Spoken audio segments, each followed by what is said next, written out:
Rappelez de l'histoire d'Abrego Garcia, le pauvre bouc du Maryland qui a été expulsé au Salvador, dans la prison, dans l'espèce de camp de travail de Bukele, le dictateur le plus cool du monde. Eh bien, il est revenu. On pensait qu'il était mort, on n'avait plus de ses nouvelles, mais il a raconté son histoire. Et je vous le dis, là, c'est assez atroce, merci. Débarqué là, il s'est fait frapper dessus à temps plein. Il y avait des ecchymoses partout sur le corps.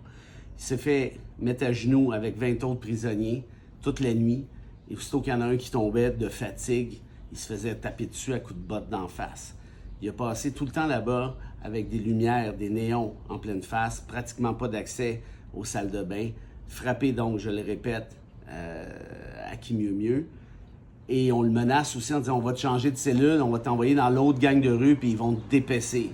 Il dit, j'entendais des cris toute la nuit, des gens hurler. Il y a des gens qui s'entretuaient dans des cellules comme telles, couchaient dans des espèces de cossins d'aluminium épouvantables, à peu près pas nourris, évidemment. Privation de sommeil, de toute évidence. Tout ceci, là, c'est exactement ce qui se passe à Guantanamo. Pour ceux que ça intéresse, qui savent, j'ai écrit un petit livre là-dessus sur l'affaire d'Omar Khadr. C'est exactement les tactiques employées à Guantanamo de A jusqu'à Z, notamment les menaces comme telles. Alors quand on dit, Salvador, des immigrants illégaux, premièrement, Garcia n'est pas un immigrant illégal, la première des choses. Puis deuxièmement, il y avait une ordonnance du tribunal qui a été violée aussi. Alors en d'autres termes, il y a beaucoup de similitudes.